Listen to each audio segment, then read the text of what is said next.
નૌકાબેને ભાભરમાં સભા કરી છે અને એમ કહે છે આપણે જે છે મમતા બેનર્જી સાથે સરખાવ્યા છે અને સાથે એમનું એવું કેવું છે કે કોંગ્રેસના લોહીમાં ભ્રષ્ટાચાર ભરેલો શું છે એના માટે કરીને મારે કોઈ જવાબ આપવાનો ના રહે। નૌકાબેન પ્રજાપતિ એ ભાભરમાં 40 વર્ષ પહેલા આવ્યા રોજગારી લેવા માટે અને પોતે એમના હસબન્ડ ડોક્ટરના નાતે એક બે પતિ પત્ની આવ્યા હતા અને એમને બનાસકાંઠાએ અને મારા ભાભર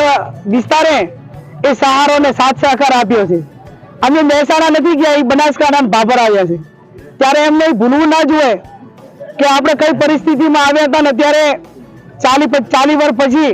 ભાભરના લોકોએ બનાસકાંઠાના લોકોએ એમને કેટલો પ્રેમ ને સ્નેહ આપ્યો છે। મમતા બેનર્જીની વાત કરે તો હું એમને આપના માધ્યમથી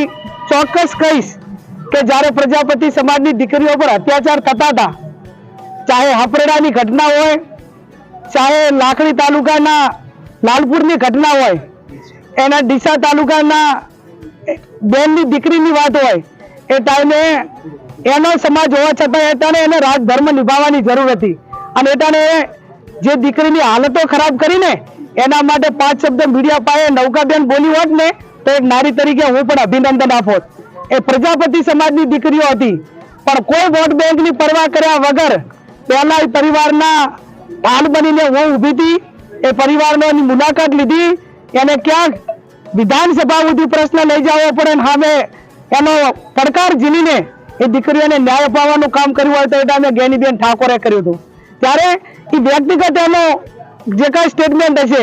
અને કોઈકે લખેલું આપેલું ભાષણ કરો છો ને એના કરતા જાતે કોઈક સમાજને પૂછી અને તમારા સમાજને કે એ વિસ્તારમાં બેન દીકરીઓ માટે જ્ઞાનીબેને શું મદદ કરી છે ને એમાં મારે નૌકાબેનના પ્રમાણપત્રની જરૂર નથી।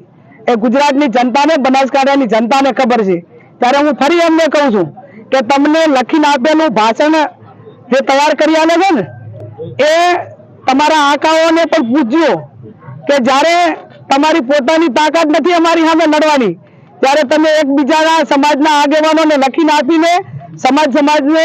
એકાબીજાને સામે લાવવાનું કામ જે કરો છો ને, પણ અમે ગાંધીજીના વારસદારો છીએ, અમે કોંગ્રેસ પાર્ટીના આગેવાનો છીએ, અમે જે સહન કરવાનું હશે કરી લઈશું, પણ આવનાર સમય કઈ સમાજો હોય કે બનાસકાંઠાની જનતા એ બધાનો જવાબ એ 7મી તારીખે મતદાન કરીને આપશે। એટલે મારે એ બાબતમાં કાંઈ ખુલાસો નથી કરવો, પણ આટલો મેસેજ કે જ્યારે પ્રજાપતિ સમાજની દીકરીઓના યૌન શોષણ થતા હતા ને એ ટાઈમે તમારે આગળ આવવાની જરૂર હતી અને એ ટાઈમે તમે તમારી સરકારમાં બેઠા છો, ભાજપનું શાસન છે અને એ ટાઈમે દીકરીઓને ન્યાય અપાયો હોત ને તો તમારે અત્યારે પશ્ચિમ બંગાળના દાખલા ના આપવા પડત, તમારે અહીંના દાખલા આપવાની જરૂર છે, એટલું જ મારું કહેવાનું છે।